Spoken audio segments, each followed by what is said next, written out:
নমস্কার, আমি মৌসুমী। আপনাদেরকে আমাদের চ্যানেল মনোরম মুহূর্তে আরও একবার স্বাগত জানাই। আশা করছি আপনারা সকলে ভালো আছেন এবং সুস্থ আছেন।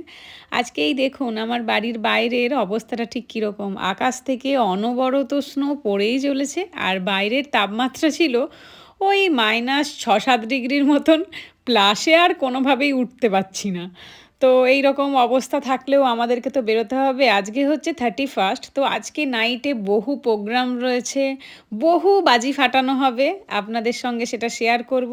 সত্যি বলতে যখন আমি ইন্ডিয়া থেকে জার্মানি এসেছিলাম, প্রথম না খুব কষ্ট হতো। 1 বছর প্রায় হয়েই গেল। আজ বুঝতে পারছি জার্মানি আসলেই ভীষণ ভালো। এখানকার মানুষজন সত্যিই খুব ভালো। সবাই একে অপরকে এত রেসপেক্ট করে না, যেটা দেখলে আপনার ভালো না লেগে আপনি থাকতেই পারবেন না। আজকে হয়তো আমি বলে ততটা বোঝাতে পারবো না। এটাই তো এক ধরনের স্বর্গ, যেখানে মানুষ মানুষকে এতটা ভালোবাসে, এতটা রেসপেক্ট করে। এখানকার মানুষরা না খুবই সাহায্যপ্রবণ। কখনো কোনো সমস্যায় পড়লে তারা সাহায্য করতে পিছপা হয় না। ছেলে মেয়ে দুজন মিলেই কাজ করে। ছেলের কদর বেশি, মেয়ের কদর কম, এরকম কিন্তু নয়। দুজনেই রেসপেক্ট, একদমই সমান। এটাই তো উচিত, তাই না? সবাই সময়কে সম্মান করে। পাংচুয়ালিটি ভীষণই বেশি। এটা সত্যি আমার কাছে ভীষণই অনুপ্রেরণামূলকও বলতে পারেন। ইউরোপের ভালো কালচারগুলোর মধ্যে সবচেয়ে বড় বিষয় হলো মানুষজন একে অপরকে স্বাধীনভাবে বাঁচতে দেয়। এই দেখুন, আগের দিন আমি এখানে এসেছিলাম, তো জুতো পছন্দ হয়েছিল। এই জুতোটা ভালো লেগেছিল, আর এই জুতোটাও ভীষণ ভালো লেগেছিল। কিন্তু আমার প্রথমটা পরে বেশি কমফোর্টেবল মনে হলো, তো সেই জন্য আমি প্রথমের জুতোটাই নিয়েছিলাম। তো আমরা বেশিরভাগই বাজার এই মুহূর্তে গ্যালারিও থেকে করি, তো ওখানে সব কিছুই ব্র্যান্ডেড জুতো পাওয়া যায়।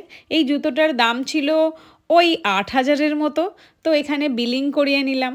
তো যেই গল্পটা বলছিলাম আর কি আপনাদেরকে, এখানে কোনো কিছু সমস্যা হলে মানুষ আপনাকে হেল্প করার জন্য সব সময়ের জন্য এগিয়ে আসবে। আর এখানে তো প্রাইভেসি তো মানেই একে অপরের স্পেস দেওয়া, সবাই রুলস মানে এবং পরিবেশকে যত্ন নেয়। সব কিছুই সত্যিই প্রশংসনীয়। এখানে রিসাইক্লিং ব্যাপারটা, ট্রান্সপোর্ট ব্যাপারটা এবং নিরাপত্তা সব কিছুই কিন্তু ভীষণই সুন্দর। আর এখানে মানুষজন এত সংযমী, সেটা হয়তো বলে বোঝাতে পারবো না, কিন্তু সাহায্য করতে তারা কখনো পিছুপা হয় না। তো এখানে মাঝে মধ্যেই বরফ কিন্তু পড়ছে। বরফ পড়া দেখতে যত সুন্দর, কাজগুলো কিন্তু তত কঠিন হয়ে যায়। তবে সময়ের সঙ্গে সঙ্গে সব কিছুই আমাদের অ্যাডজাস্ট হয়ে গেছে। এখানে ম্যাকডি থেকে খাবারটা নিয়ে নিলাম, কারণ বাড়ি ফিরে গিয়ে রান্না করে খেতে একটু বেশি কষ্ট হবে। তো খাবার নিয়ে আমরা বাসে চেপে পড়েছিলাম। এই দেখুন, সারা রাত কীরকম ধরে বাজি ফুটেছে।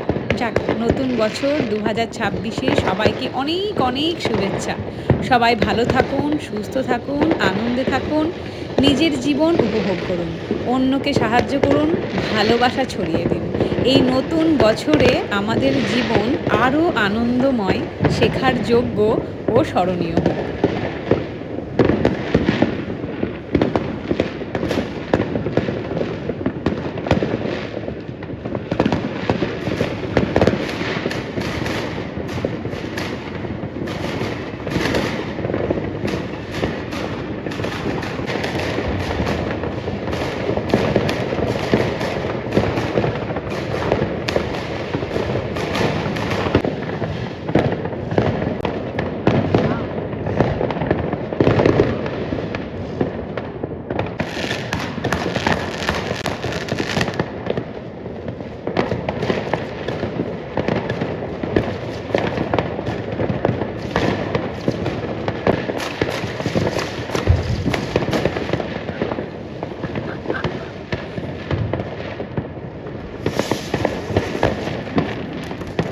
তবে জার্মানি এসে সত্যিই ভীষণ ভালোই হয়েছে জানেন।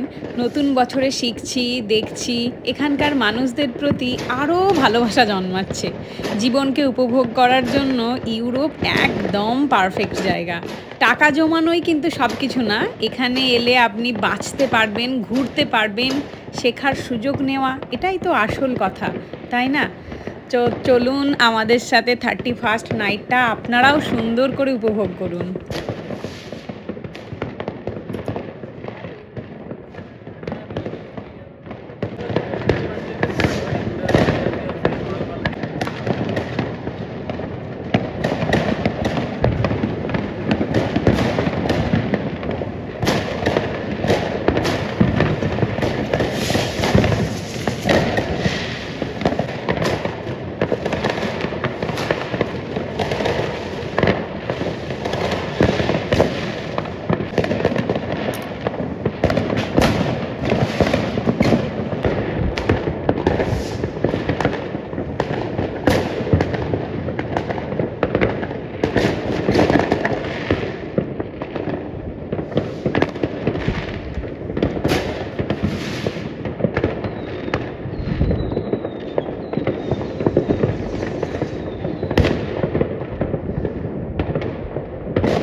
আমরা দুজনে মিলে আজকে এই পুরনো সিনেমাটাই আরেকবার দেখছিলাম। তো বাইরে ওরকম বাজি ফোটানো চলছিল। তো সবকিছুই না এখানে জানলার কাছ থেকে সুন্দরভাবে উপভোগ করা যায়। তো যাক, আজকে আপনাদের আমার এই ভিডিওটা কেমন লাগলো অবশ্যই জানাবেন। যদি ভালো লেগে থাকে অবশ্যই লাইক, শেয়ার, কমেন্ট করবেন। আর আপনারা প্রত্যেকে ভালো থাকবেন, সুস্থ থাকবেন। আপনাদের সকলকে জানাই নতুন বছরের প্রীতি, শুভেচ্ছা ও ভালোবাসা।